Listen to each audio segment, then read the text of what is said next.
You can see now if I move the camera, you will see what I'm seeing on the Pocket 2 on this cell phone itself.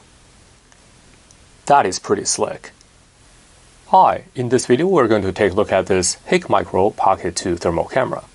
HIKMICRO provided me this thermal camera for me to do a review on, and as usual I will leave a product link in the video description below for those who are interested. Especially Amazon Prime Day is coming up and there should be some substantial discounts. Thermal cameras on the market today essentially fall into two categories, smartphone-based or standalone. Personally, I prefer a standalone unit as there are fewer moving parts and it's less hassle to operate, as long as the performance and functionality provided is reasonable. HIKMICRO Pocket 2 is a standalone thermal camera with a touchscreen interface, and as you'll see momentarily, you can use it either as a standalone or you can pair it up with your smartphone as well, which is quite slick. Before HIKMICRO even contacted me, I actually looked at this very device and found a lot of good reviews on it, so I'm definitely excited to put it through its paces. And by the way, HIKMICRO also supplied me with a clip-on IR lens, which would be useful for close-ups, such as working with electronics, and we'll definitely take a look at that as well. First, let's take a look at the specs. The IR sensor used in the Pocket 2 has a resolution of 256 by 192, which is right in the sweet spot of the thermal resolutions we have seen offered by various thermal cameras recently. But just like regular cameras, the resolution, although it is important, it is not the only determining factor of the thermal image quality.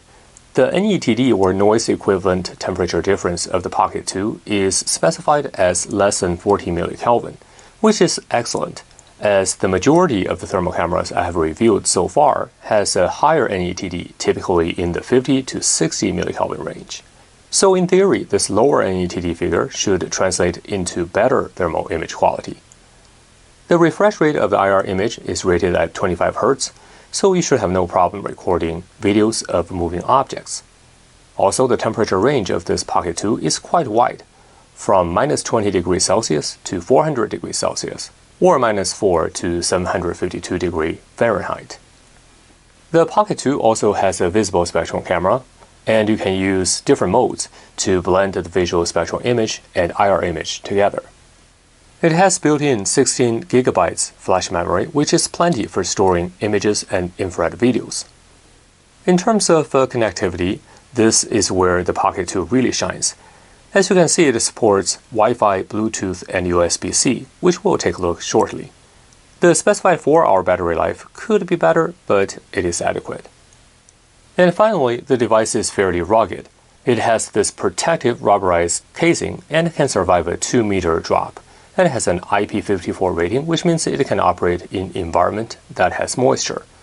IP54 rating, by the way, does not mean it's waterproof, but it is suitable for all-weather outdoor use. Alright, now it's time to power it up. To do that, we just press and hold this power button for a few seconds and the unit should power up. And of course, for all these thermal cameras, it does take a few seconds to boot up. But you'll see that this one actually boots up very quickly. It took just around 8 seconds, I think, and that is indicative of a fast processor inside. Compared to other units I have reviewed so far, this is actually one of the fastest. Now there's not much going on in the background, so let me bring in an Arduino board that I have powered on for a while, and I'm going to put it in the background so that at least we can observe what is going on there, and you can see that that's a thermal image captured. And let me zoom in a little bit so we can see the screen a little bit closer here. And once booted up, the user interface is very intuitive to operate. I'm not going to go through all the settings extensively and just wanted to point out a few common and unique ones. So the first thing is to take a picture. All you do is press this big button here. And you can see that the picture is taken. And of course, you can come back to the picture album here. So this is the one I just took, and you notice that we also have a visible image and also the IR image taken at the same time. So that is very good, and also you have all the information about this specific picture. To take a video is just as easy. All you do is press and hold this button till the record icon shows up. Now you are in the video recording mode. And then when you're done, you just press it once again, the recording will stop. So everything is very intuitive. And you notice we have this on-screen menu here.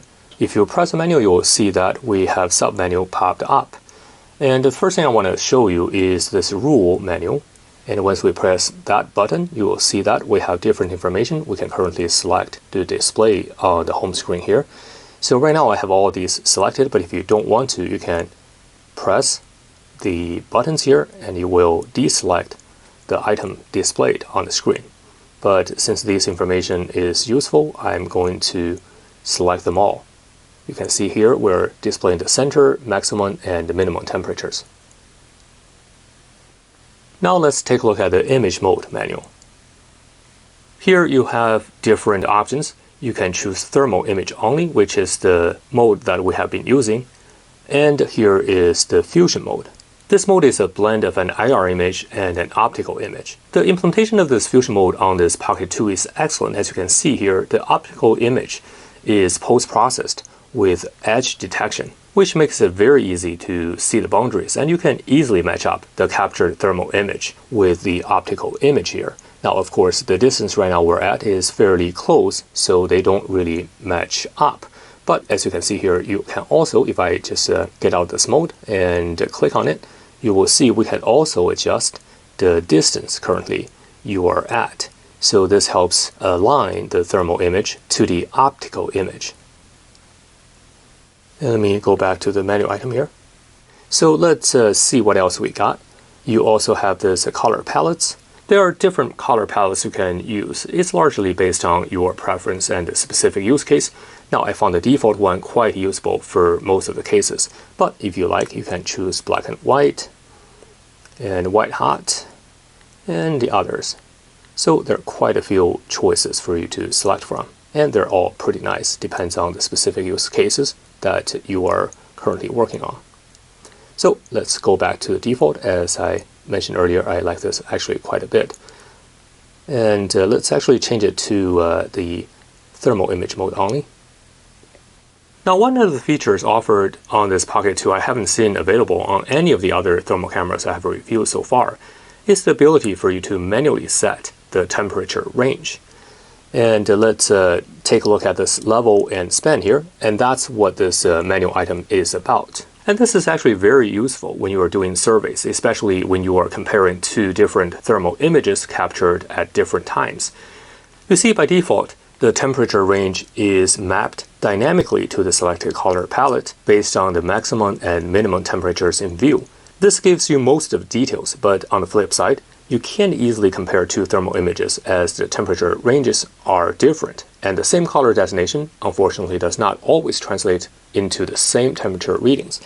So in this example, if I move in my hand, you will see that the maximum temperature changed. In the background, you can see that the color designation for the temperature currently measured also changed because the dynamic range is essentially expanded here.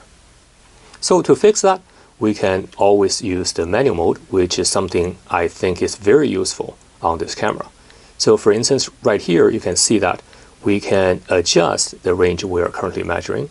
And by pressing this button, you can see that we can shift the current range. Now, the upper bound and lower bound are currently linked. To adjust them independently, you can press this button here and it will show a lock. So this means that the upper range is locked. Now, it's a little bit of unintuitive here, but you do get used to it pretty quickly here. So now I can actually adjust the button down here to drop the lower range, as you can see here. I drop it further.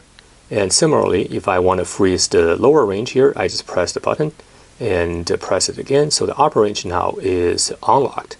So now I can increase the temperature here. And once you manually set the range, you notice that if I put my hands in here again, you will see that it does not really impact the image in the background as the temperature range is now fixed. So this feature alone, in my opinion, would be among one of the key decision factors when considering purchasing a thermal camera.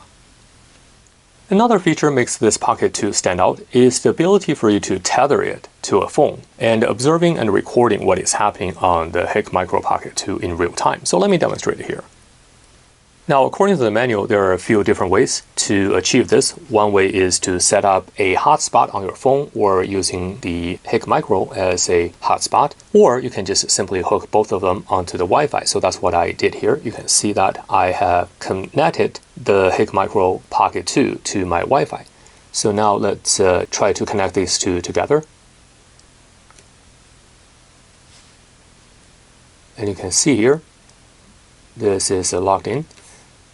So once you tether the phone to the HIKMICRO Pocket 2, you will see that the phone screen essentially mirrors what is shown on the Pocket 2 here.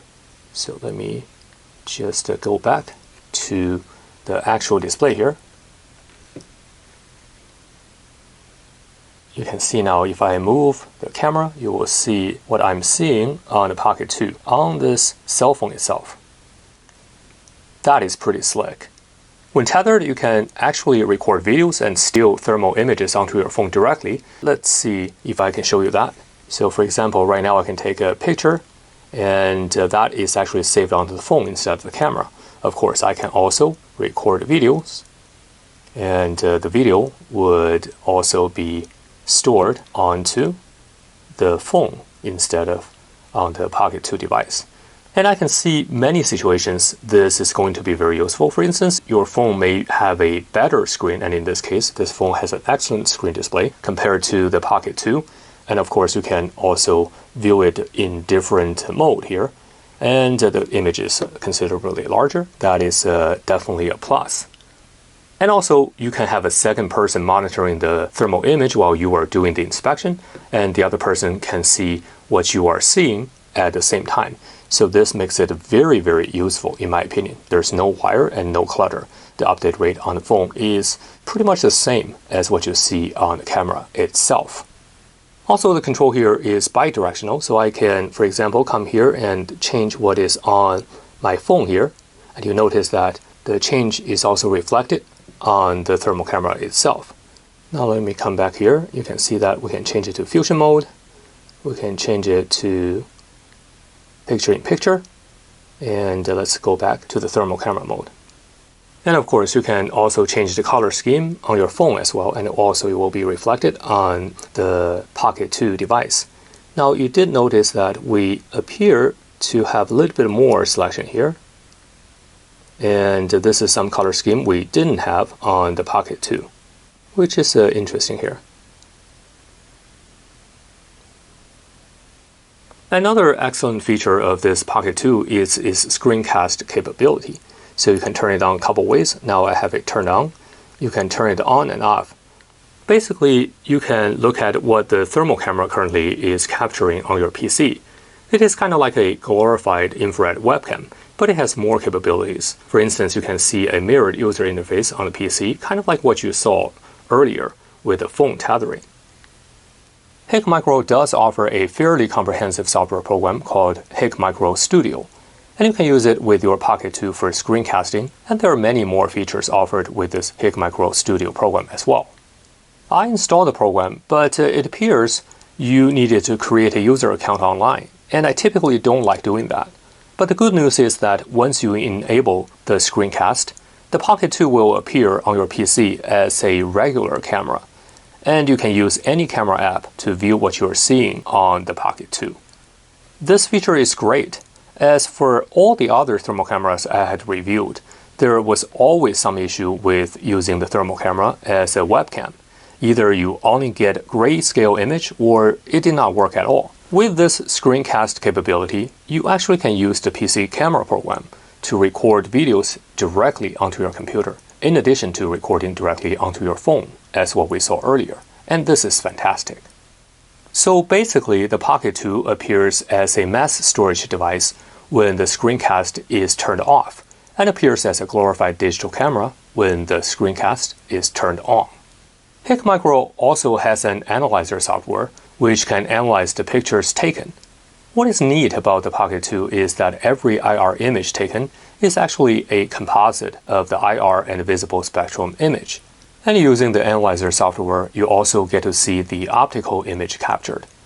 Of course, if you're using the supplied macro lens, the optical camera would be blocked, so you only get the IR image.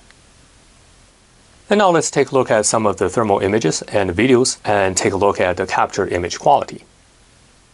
We look at this Arduino board briefly, but let's take another detailed look. The minimum distance you can focus appears to be around a foot. At this distance, it gives you sufficient details of the object you are observing. Now, if you wanted to capture more details close up, you will need to get a macro lens. The macro lens I have here can be purchased separately from HIKMICRO, and it's especially made for the Pocket 2. So you can see that it clips on really nicely with the lens clip-on. Let's take another look here. You can see that. So let me turn on the recording. You can see that we are getting a lot of details here. And this is actually quite impressive at how much detail you can get on the board here. With the macro lens, you can see a lot of the details, which is great for troubleshooting electronics or characterizing the thermal profiles of your electronic circuitry. Now, while I have the macro lens on, let's take a look at this single board computer I have powered up for a while. So let's take a look at this side. And you can see here is our EEPROM, nice and cool. And there's no major heating on this memory module either. So let me turn on the recording actually so we can see here. So you can see the heatsink here and some of the connectors here. So let me flip it back to the other side and we can see it more clearly. And on this side, the first thing you will see is this inductor. Now you can definitely see it's heated up and everything is captured very nicely. You can see how crisp the captured image is. Very impressive. And let me just go through the board here. You'll see a few hot spots. And this is our QFN. Now you do need to maintain the distance correctly, otherwise the image is not going to be as sharp. But once the focus is done correctly, everything is extremely clear.